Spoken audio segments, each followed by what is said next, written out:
Good evening, everybody. Today I'm back with Rainbow Magic, Amber the Orange Fairy. This is part 2, and we're starting from chapter 3 to chapter 4. If you'd like to see chapter 1 to 2, please do look out for part 1 in my playlist for Rainbow Magic series. And now let's begin today's story. Chapter 3, A Stranger in the Pot. I'm free! Amber cried joyfully. She shot out from the shell and up into the air, her wings fluttering in a rainbow-colored blur.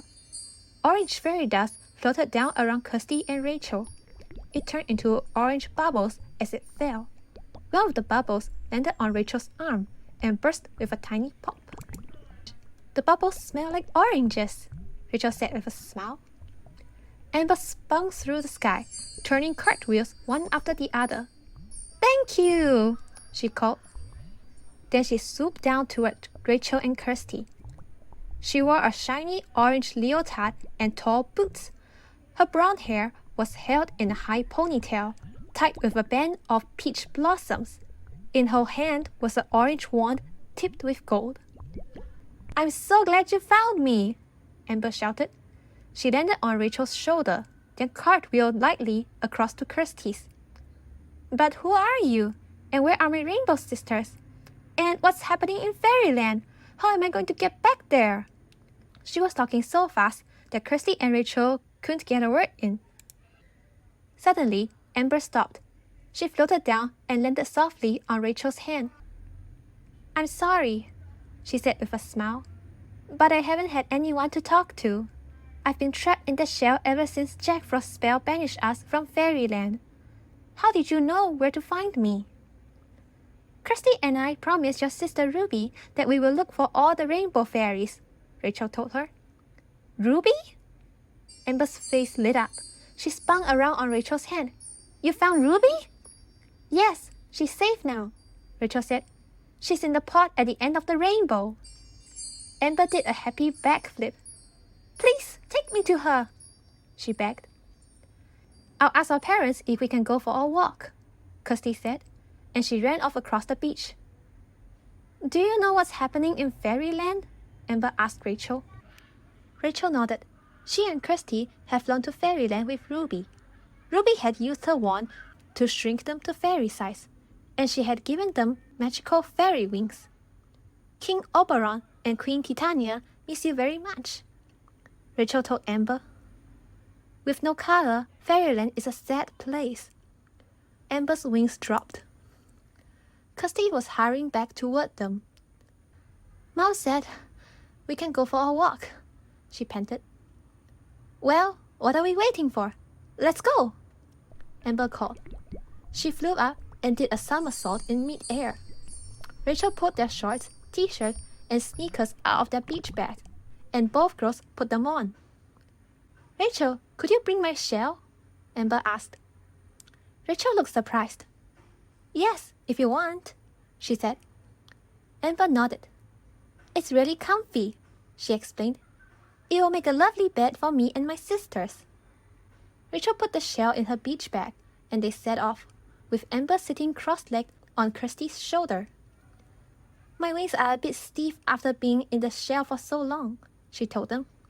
I don't think I can fly very far yet. The girls followed the path to the clearing in the woods where the pot at the end of the rainbow was hidden. Here we are, said Rachel. The pot is right over there. She stopped. The pot was where they'd left it, under the weeping willow tree. But climbing out of it was a big green frog. Oh no! Rachel gasped. She and Kirsty stared at the frog in horror. Where was Ruby? Chapter 4, Home Sweet Home. Rachel dashed forward and grabbed the frog from around his plump green tummy. The frog turned his head and glared at her, his eyes bulging. And what do you think you're doing? He croaked. Rachel was so shocked. She let go of the frog. He hopped away from her, looking very annoyed. It's a talking frog, Kirsty gasped, her eyes wide. And it looks like it's wearing glasses. Bertram! Amber flew down from Kirsty's shoulder. I didn't know it was you! Bertram bowed his head as Amber hugged him. Thank goodness you're safe, Miss Amber, he said happily. And may I say, it's very good to see you again. Amber beamed at Rachel and Kirsty. Bertram isn't an ordinary frog, you know, she explained. He's one of King Oberon's footmen. He works closely with the king and queen. Oh, yes, said Kirsty. I remember now. We saw the frog footmen when we went to Fairyland with Ruby. But they were wearing uniforms then, Rachel added. Excuse me, miss, but a frog in a uniform would not be a good idea on Rainspell Island, Bertram pointed out. It's much better if I look like an ordinary frog. But what are you doing here, Bertram? Asked Amber. And where's Ruby? Don't worry, Miss Amber, Bertram replied. Miss Ruby is safe in the pot. He suddenly looked very stern. King Oberon sent me to Rainspell. The Cloud Fairies spotted Jack Frost's goblins sneaking out of Fairyland. We think he has sent them here to stop you from finding the Rainbow Fairies. Kirsty felt a shiver run down her spine. Jack Frost's goblins? She said. They're his servant, Amber explained. Her wings trembled and she looked very scared. They want to keep Fairyland cold and grey. Never fear, Miss Amber, Bertram croaked. I'm here to look after you and keep the Rainbow Fairies safe. Suddenly, a shower of red fairy dust shot out of the pot. Ruby fluttered out. I heard voices, she shouted joyfully. Amber! I knew it was you! Ruby! Amber called, and then she cartwheeled through the air toward her sister. Rachel and Kirsty watched as the two fairies flew into each other's arms. The air around them fizzled with little red flowers and orange bubbles. Thank you, Kirsty and Rachel, said Ruby. She and Amber floated down to them, holding hands. It's so good to have Amber back safely. What about you? Rachel asked. Have you been okay in the pod? Ruby nodded.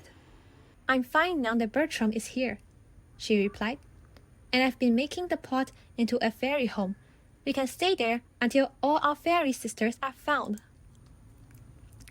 I brought my shell with me, Amber said. It will make a lovely bed for us. Could you show her, Rachel? Rachel put her bag down on the grass and took the peach-colored shell out of it. It's beautiful, said Ruby. Then she smiled at Rachel and Kirsty. Would you like to come and see our new home? She asked. But the pot's much too small for Kirsty and me to fit inside, Rachel began. Then she started to tingle with excitement. Oh, are you going to make us fairy size again? Ruby nodded. She and Amber flew over the girls' heads, showering them with fairy dust. Rachel and Kirsty started to shrink, just as they had before. Soon, they were the same size as Ruby and Amber. I love being a fairy, Kirsty said happily. She twisted around to look at her silvery wings. Me too, Rachel agreed. She was getting used to seeing flowers as tall as trees. Bertram hopped over to the pot. I'll wait outside, he croaked. Come this way, said Ruby. She took Rachel's hand, and Amber took Kirsty's. Then the fairies led them toward the pot. Rachel and Kirsty fluttered through the air, dodging a butterfly that was as big as they were. Its wings felt like velvet as they brushed gently past it. I'm getting better at flying, Kirsty said as she landed neatly on the edge of the pot. She looked down eagerly. The pot was full of sunlight. There were little chairs made from twigs tied with blades of grass. Each chair had a cushion made from soft red berry. Rugs of bright green leaves covered the floor. Should we bring in the shell? Asked Rachel. The others thought this was a very good idea. When they flew out of the pot, Bertram was already pushing the shell across the grass toward them. "Here you are," he croaked. The shell seemed very heavy now that Rachel and Kirsty were the same size as Ruby and Amber, but Bertram helped them lift it into the pot.